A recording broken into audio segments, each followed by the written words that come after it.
Ebyange birikuhingura rushanja 28 kuruga omu district ya Kabare byona biine abantu abayehandikiise ekirikworeka oburungi hamwe n'omuhendo ogw'obwetengo bw'aba chairman b'ebyanga okurugirira aha mukuru w'ebyoburuuro omu district ya Kabare Aisha Nansubuga nagira ngu abantu ni nyamwingi kuruga omu magomborora ga Kabare. Ekifaananyi kiffe tulaba nti abantu baagadde nnyo okulonda kuno kubanga tulaba numbers z'akaregisteringa abantu bazze.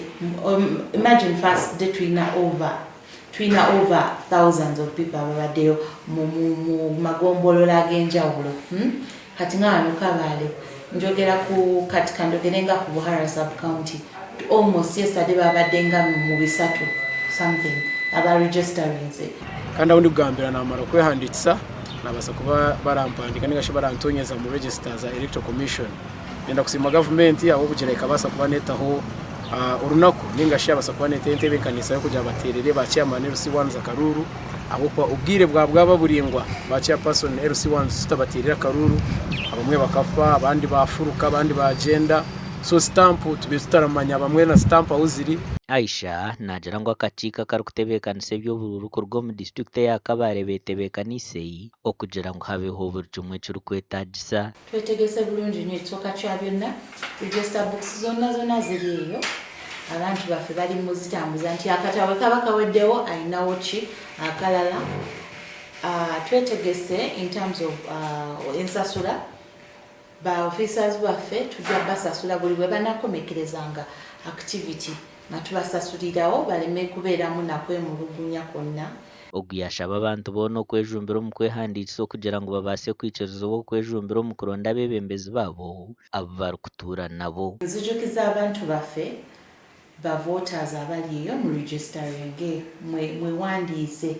mwewandiise okubeera nga yengeri yokka gye tugenda okusobola okubeera nga tuparticipatinga mu kalulu kano.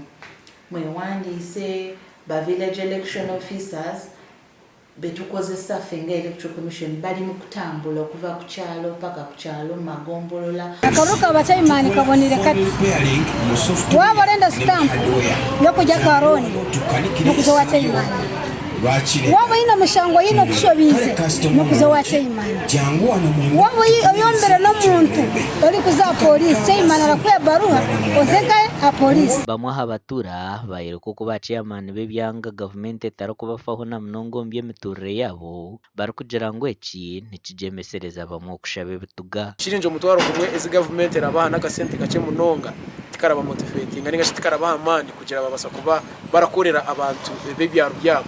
Bijuka ba chairman LC1 zabampaha nibo ba presidents b'ekyaro gavumenti yabateekamu amaani ningashi kajyango kuyabongeza akasente katugire nko kwezi babanagira nke 10-15 n'abatirist bakaba motivated. LC1 eboneka ari zengeze ndi office zone because nainoza kugira ina yezaho nabaletaga baro batya kumuza stamp ya LC1 oba mu parliament banka de kwa barabuza LC1 konka challenge erimu turatera Karuru wama kutera Karuru waza kuzoleta gobwe kwa stamp barakushabe zite za kutoa stamp chama LC1 niwe immediate supervisor wangu ndi muntu wena muri mu zone mu cyaro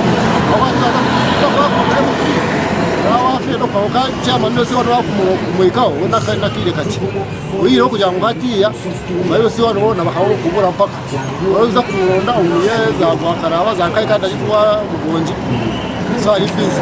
Okurugirira hangenderwaho kuruga omu kitongore kya electoral commission okutora n'obukiiko bw'abakyara nikuza kubaho 23 by'okwezi kwa mushanju akaruru k'aba chairman aha 23 by'okwezi kwa mushanju kandi aba chairman w'entebe ya kabiri nakaza kubaha 2 by'okwezi kwa munana omwaka ogu. Amakuru aga gashakwa Nelson ahimbisibwe.